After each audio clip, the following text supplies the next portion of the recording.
नमस्कार प्यारे बच्चों, कैसे हो आप सभी। आशा करती हूँ कि आप सभी स्वस्थ होंगे। प्यारे बच्चों, मैं आपकी हिंदी अध्यापिका राजबाला यादव राज इंटरनेशनल स्कूल से आज की कक्षा में आप सभी का स्वागत करती हूँ। प्यारे बच्चों, आज हम पढ़ेंगे कक्षा 8वीं में हिंदी व्याकरण में पद परिचय के बारे में। अर्थात आज हम अपनी हिंदी व्याकरण में पद परिचय उपविषय के बारे में जानेंगे। तो पद परिचय जानने से पहले हम पद के बारे में जानेंगे कि पद क्या होते हैं। तो पद को जानने से पहले हम शब्द के बारे में जानेंगे, क्योंकि कोई भी वाक्य हमारा शब्दों से निर्मित होता है। तो आइए सबसे पहले हम शब्द के बारे में जानते हैं कि शब्द किसे कहते हैं। शब्द दो या दो से अधिक वर्णों के मेल को शब्द कहते हैं। अर्थात जब दो या दो से अधिक वर्ण आपस में मिलते हैं तो उन्हें हम क्या कहते हैं, शब्द कहते हैं। उदाहरण देखिए, कै, मैं, ल। कै जमा मैं जमा ल। एक वर्ण, दो वर्ण और तीन वर्ण, तीनों को जोड़ करके हमने एक शब्द बना कमल। समझ में आ गया। जब इन्हीं शब्दों को हम वाक्य में प्रयुक्त करते हैं, जब इन्हीं शब्दों को, जैसे अभी हमने दो वर्णों के मेल से शब्द का निर्माण किया, और जब इन्हीं शब्द को हम वाक्य में प्रयुक्त करते हैं तो वो हमारे पद कहलाते हैं। देखिए, पद शब्द को वाक्य में प्रयुक्त करना ही पद कहलाता है। जब हम इन्हीं शब्दों को वाक्य में प्रयुक्त करते हैं तो वो शब्द ही पद कहलाते हैं। अब जानते हैं पद परिचय के बारे में कि पद परिचय किसे कहते हैं।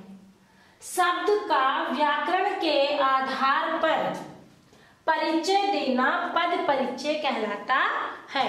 जब हम किसी भी शब्द या पद का व्याकरण की दृष्टि से उसका परिचय करते हैं, अर्थात जितने भी व्याकरण के विषय हैं, उप विषय हैं, चाहे वो संज्ञा हो, चाहे सर्वनाम हो, विशेषण हो, क्रिया हो, जितने भी उप विषय हैं, उसके अनुसार हम उस शब्द या पद का व्याकरणिक परिचय देते हैं, परिचय कराते हैं।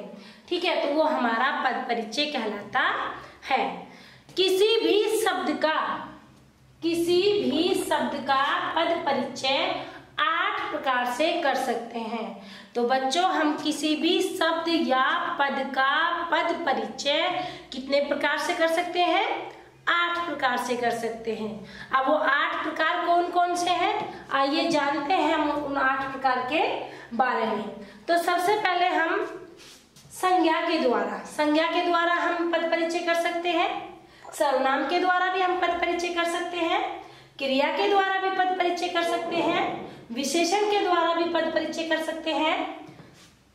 क्रिया विशेषण के द्वारा भी पद परिचय कर सकते हैं। संबंध बोधक के द्वारा भी कर सकते हैं। समुच्चय बोधक द्वारा भी कर सकते हैं और विस्मयादि बोधक द्वारा भी कर सकते हैं। अर्थात हम किसी भी शब्द का व्याकरण की दृष्टि से उसका परिचय कराना कि व्याकरण के उस शब्द में व्याकरण के कौन कौन से उप विषय शामिल हैं। अब वो उप विषय कितने प्रकार से कर सकते हैं हम? 8 प्रकार से। अब वो 8 प्रकार कौन कौन से हैं जो मैंने अभी आपको बताए हैं? संज्ञा, सर्वनाम, क्रिया विशेषण, क्रिया विशेषण, समुच्चय बोधक, संबंध बोधक, विस्मयादि बोधक। तो हम किसी भी शब्द या पद का पद परिचय 8 प्रकार से कर सकते हैं। अब हम उसको कैसे जानेंगे कि भाई हम उसका पद परिचय कैसे करेंगे? हम इन 8 जो उप विषय है उनको कैसे उसके अंदर सम्मिलित करेंगे।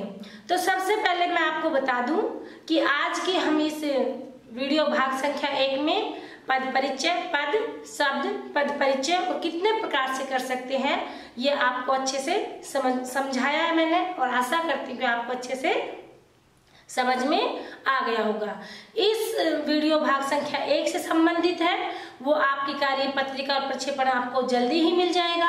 आशा करती हूँ कि आपको ये अच्छे से समझ में आ गया होगा कि शब्द किसे कहते हैं, पद किसे कहते हैं, पद परिचय किसे कहते हैं और हम पद परिचय कितने प्रकार से कर सकते हैं। तो प्यारे बच्चों, हम जल्दी ही मिलेंगे अगली वीडियो में इसी पद परिचय की वीडियो भाग संख्या 2 में, जिसमें हम 8 भेदों के बारे में विस्तृत रूप से आपको बताएंगे।